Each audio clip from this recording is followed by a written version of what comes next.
ምዕራፍ 4 ኢየሱስም መንፈስ ቅዱስ ሞልቶበት ከዮርዳኖስ ተመለሰ።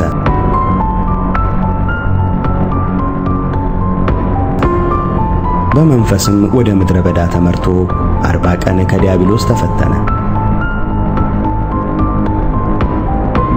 በእነዚያም ቀኖች ምንም አልበላም። ከተጨረሱም በኋላ ተራበ።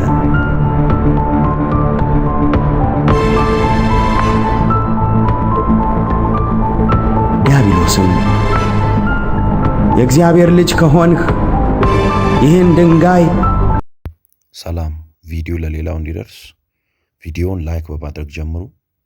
ቤቱን ደግሞ ሰብስክራይብ አድርጉ። እንጀራ ሁን ብለህ እዘዝ አለው።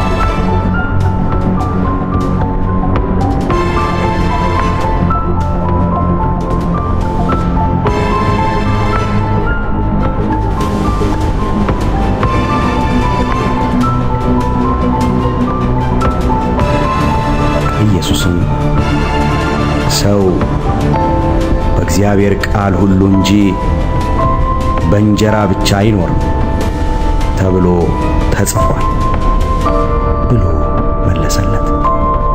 ዲያብሎስም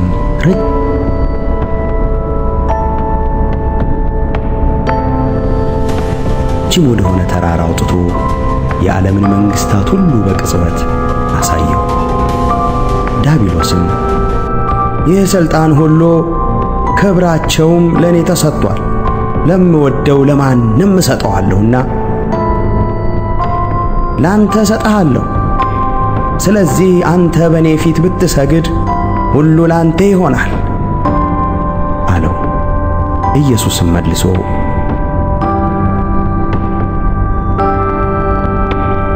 ለጌታ ለአምላክህ ስገድ፣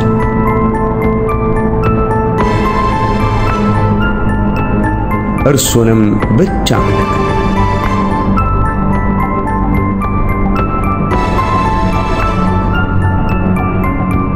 ተብሎ ተጽፏል አለው።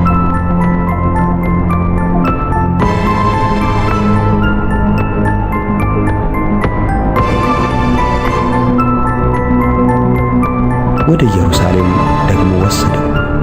በመቅደስም ጫፍ ላይ አቁሞ ይጠብቁ ዘንድ መላእክቱን ስላንተ ያዝልሃል፣ እግርህንም በድንጋይ ከቶ እንዳትሰናከል በእጃቸው ያነሱሃል ተብሎ ተጽፏልና የእግዚአብሔር ልጅስ ከሆንህ ከዚህ ወደ ታች ራስህን ወርውር አለው።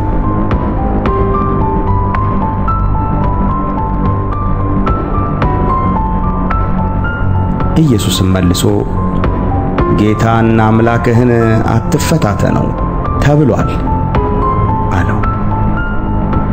ዲያብሎስም ፈተናውን ሁሉ ከጨረሰ በኋላ እስከ ጊዜው ከእርሱ ተለየ።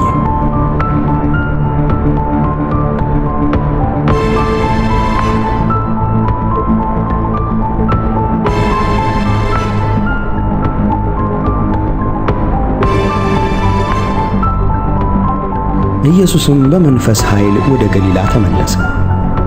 ስለ እርሱም በዙሪያው ባለችው አገር ሁሉ ዝና ወጣ።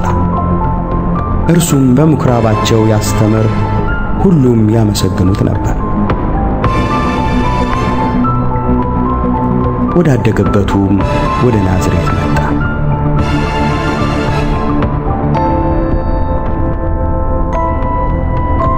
እንደ ልማዱም በሰንበት ቀን ወደ ምኵራብ ገባ፣ ሊያነብም ተነሣ።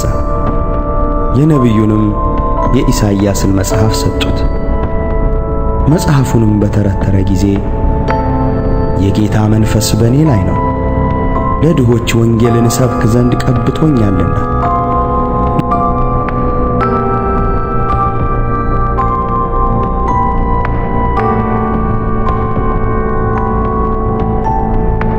ለታሰሩትም መፈታትን፣ ለዕውሮችም ማየትን እሰብክ ዘንድ፣ የተጠቁትንም ነፃ አወጣ ዘንድ፣ የተወደደችውንም የጌታን ዓመት እሰብክ ዘንድ ልኮኛል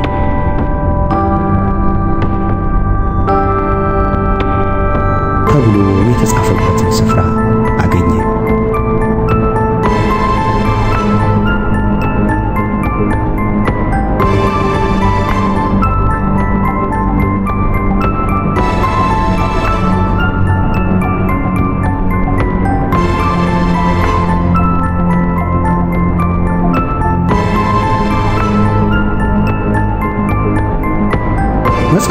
ጠቅልሎ ለአገልጋዩ ሰጠውና ተቀመጠ።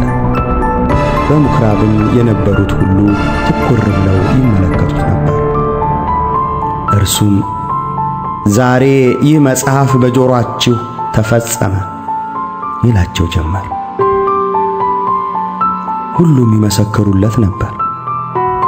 ካፉም ከሚወጣው ከጸጋው ቃል የተነሳ እየተደነቁ ይህ የዮሴፍ ልጅ አይደለምን? ይሉ ነበር።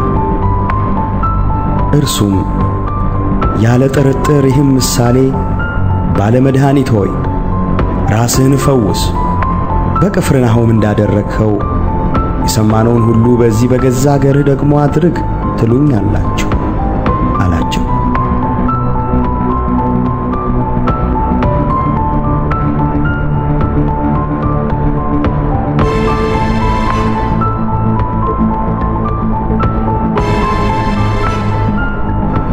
እንዲህም አለ፣ እውነት እላችኋለሁ ነቢይ በገዛ አገሩ ከቶ አይወደድም።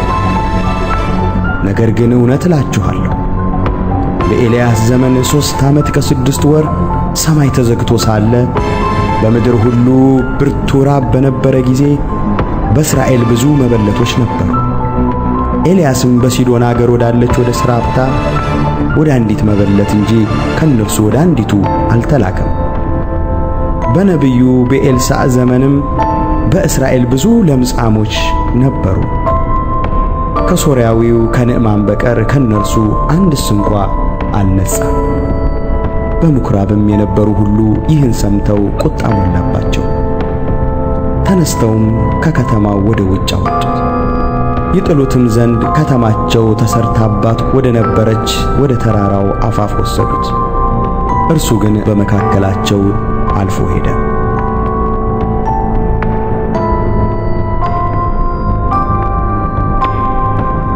ወደ ገሊላም ከተማ ወደ ቅፍርናሆም ወረደ።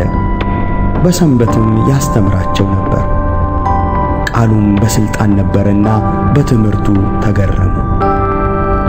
በምኵራብም የርኩስ ጋኔን መንፈስ ያደረበት ሰው ነበረ። በታላቅ ድምፅም ጮኾ ተው፣ የናዝሬቱ ኢየሱስ ሆይ ካንተ ጋር ምን አለን? ልታጠፋን መጣህን? ማን እንደሆንክ አውቄሃለሁ። አንተ የእግዚአብሔር ቅዱሱ አለ። ኢየሱስም ዝም በል ከእርሱም ውጣ ብሎ ገሠጸ። ጋኔኑም በመካከላቸው ጥሎት ሳይጎዳው ከእርሱ ወጣ። ሁሉንም መደነቅ ያዛቸው። እርስ በርሳቸውም ይህ ቃል ምንድን ነው? በሥልጣንና በኃይል ርኩሳን መናፍስትን ያዛልና ይወጡማል ብለው ተነጋገሩ። ዝናም በዙሪያው ባለች አገር ወደ ስፍራው ሁሉ ስለ እርሱ ወጣ።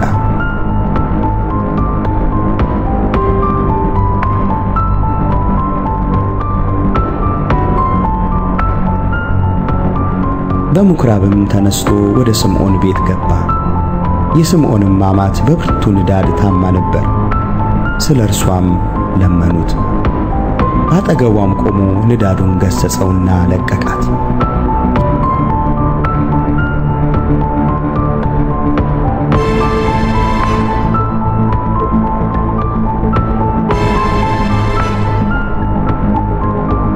ያን ጊዜውኑ ተነስታ አገለገለቻቸው።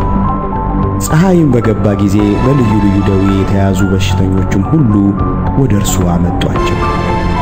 እርሱም በእያንዳንዳቸው ላይ እጁን ጭኖ ፈወሳቸው። አጋንንትም ደግሞ አንተ ክርስቶስ የእግዚአብሔር ልጅ ነህ እያሉ እየጮኹ ከብዙዎቹ ይወጡ ነበር። ገሠጻቸው። ክርስቶስም እንደሆነ አውቀውት ነበርና እንዲናገሩ አልፈቀደላቸውም። በጸባም ጊዜ ወጥቶ ወደ ምድረ በዳ ሄደ። ሕዝቡም ይፈልጉት ነበር። ወደ እርሱም መጡ። ከእነርሱም ተለይቶ እንዳይሄድ ሊከለክሉት ወደዱ። እርሱ ግን ስለዚህ ተልኬአለሁና ለሌሎቹ ከተማዎች ደግሞ የእግዚአብሔርን መንግሥት ወንጌል እሰብክ ዘንድ ይገባኛል አላቸው። በገሊላም ምኵራቦች ይሰብክ ነበር።